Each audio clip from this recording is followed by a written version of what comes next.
ഹരേ കൃഷ്ണ.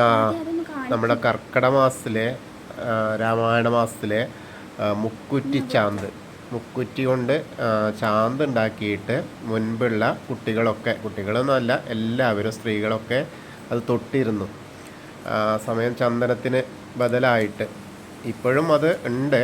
അപ്പോൾ ആ ചാന്ത് എങ്ങനെയാണ് ഉണ്ടാക്കുന്നത് എന്ന് കാണിക്കാൻ വേണ്ടിയിട്ടാണ് ഞാൻ ഇന്ന് ഈ വീഡിയോ ആയിട്ട് വന്നിട്ടുള്ളത്. മുക്കുറ്റി എടുത്ത് മറ്റൊന്നുമില്ല, സ്ഥൂലമായിട്ട് അങ്ങനെ എടുക്കുക. ആ സമൂലം അങ്ങോട്ട് പറിച്ചെടുത്ത് മണ്ണുണ്ടെങ്കിൽ മണ്ണ് കളയുക, എന്നിട്ട് കയ്യിൽ വെച്ച് അങ്ങനെ തിരുമ്പുക. അതായത് നല്ല ഉരസി ചേർക്കുക നന്നായിട്ട്. കുറച്ച് പണിയുണ്ട് കേട്ടോ. മറ്റൊരു ഇതൊന്നും ആവശ്യമില്ല ശരിക്കും, അമ്മിയുടെ മുകളിലോ. പക്ഷെ അതിൻ്റെ ഒന്നും ആവശ്യമില്ല. ഈ കയ്യിൽ ഇട്ടിട്ട് തന്നെ ഞെരടിയാൽ അതിൻ്റെ ഒരു ചാന്ത് പോലെ നമുക്ക് കാണാനാവും. അങ്ങനെ ആ ചാന്ത് പോലെ കാണാറായി കഴിഞ്ഞാൽ, കാരണം ഒരുപാട് ഔഷധ ഗുണമുള്ള ഒരു സസ്യം കൂടിയാണ് മുക്കുറ്റി.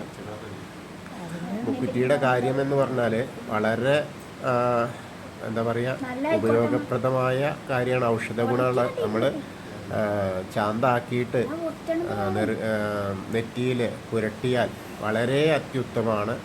അതും കർക്കിടക മാസത്തിൽ, എല്ലാവരും പഞ്ഞമാസം എന്നൊക്കെ പറയും, ഭക്തിക്ക് ഏറ്റവും കൂടുതൽ പ്രാധാന്യമുള്ള മാസമാണ്. അപ്പോൾ ആ മുക്കുറ്റി ചാന്ത് ഉണ്ടാക്കുന്നത് നമ്മളെ ചോദിച്ചിരുന്നു, നമ്മളോട് പലരും ചോദിച്ചു മുക്കുറ്റി ചാന്ത് എന്ന് പറഞ്ഞാൽ എന്താണ്. അപ്പോൾ അത് കാണിക്കാൻ വേണ്ടിയിട്ട് ഇന്ന് മുക്കുറ്റി ചാന്ത് ഉണ്ടാക്കുന്ന വിധമാണ് നിങ്ങളുടെ മുന്നിൽ അവതരിപ്പിക്കുന്നത്.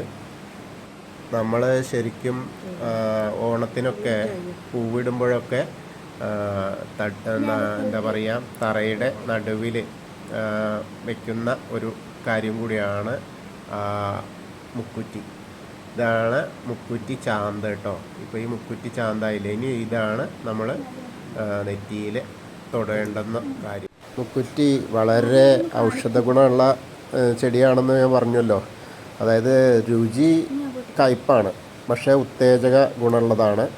ആയുർവേദ പ്രകാരം ഉഷ്ണവർദ്ധകവും ശ്ലേഷ്മവർദ്ധകവുമായി ഈ സസ്യം ത്രിദോഷങ്ങളിൽ വാത പിത്ത ദോഷങ്ങൾക്ക് ഫലപ്രദമാണ്. പനി, ഹെമറേജ്, ചുമ, അതിസാരം, മൂത്രാശയ സംബന്ധമായ രോഗങ്ങൾ തുടങ്ങി ഒട്ടനവധി രോഗങ്ങൾക്ക് ഔഷധമായി ഉപയോഗിക്കുന്നു. കൂടാതെ മുക്കുറ്റിക്ക് അണുനാശന സ്വഭാവം, രക്തപ്രവാഹം തടയാനുള്ള കഴിവുള്ളതിനാൽ അൾസറിനും മുറിവുകൾക്കും മരുന്നായി ഉപയോഗിക്കുന്നു. മുക്കുറ്റി ഒരു വിഷഹാരി കൂടിയാണ്. കടന്നൽ, പഴുതാര തുടങ്ങിയവ കുത്തിയാൽ മുക്കുറ്റി സമൂലം അരച്ച് പുറമെ പുരട്ടുകയും സേവിക്കുകയും ചെയ്യുന്നത് നല്ലതാണ്. മുറിവ് ഉണങ്ങാനും മുക്കുറ്റിയുടെ നീര് ഉത്തമമാണ്. വയറിളക്കത്തിന് മുക്കുറ്റിയുടെ ഇല അരച്ച് മോരിൽ കലക്കി കുടിക്കാം. മുക്കുറ്റിക്ക് വലിയ ഔഷധ ഗുണമായി ഉള്ളത് പ്രമേഹം നോർമലാക്കാനുള്ള കഴിവും മുക്കുറ്റിക്കുണ്ട്. പ്രമേഹം എത്രയായാലും മുക്കുറ്റി ഇട്ട് വെന്ത വെള്ളം കുടിച്ചാൽ മതി, പ്രമേഹം സാധാരണ നിലയിലേക്ക് മടങ്ങും. 10 മൂട് മുക്കുറ്റി പിഴുതെടുത്ത് കഴുകി വൃത്തിയാക്കിയ ശേഷം സാധാരണ ദാഹശമനി പോലെ തയ്യാറാക്കിയിട്ട് ഉപയോഗിക്കാം. അതിരാവിലെ വെറും വയറ്റിൽ കഴുകി വൃത്തിയാക്കിയ മുക്കുറ്റി ഒരെണ്ണം വീത് ചവച്ച് തിന്നാനും നല്ലതാണ് എന്നാണ് പറയുന്നത്. കർക്കിടക മാസത്തിൽ 7 ദിവസം ഇതിൻ്റെ ഇപ്പം നമ്മൾ കണ്ട പോലെ ആ ചാറ് പിഴിഞ്ഞെടുത്ത് തൊട്ടിരുന്ന ആ ഒരു കാലങ്ങളായിരുന്നു ഇതിന് മുൻപുണ്ടായിരുന്നത്. ഇപ്പോഴും ചെയ്യുന്നുണ്ട് അത്.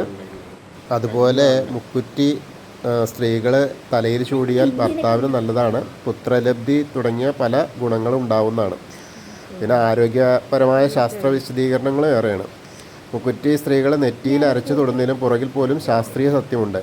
പൊട്ട് തൊടുന്ന ആ ഭാഗം നാഡികൾ സമ്മേളിക്കുന്ന ഇടമാണ്. ഇവിടെ മുക്കുറ്റി തൊടുമ്പോൾ ഈ ഭാഗം ഉത്തേജിതമായി ആരോഗ്യപരമായ ഗുണങ്ങൾ ലഭിക്കുമെന്നാണ് പറയുന്നത്. കർക്കിടക മാസത്തിൽ പ്രത്യേകിച്ചും. ഹരേ കൃഷ്ണ.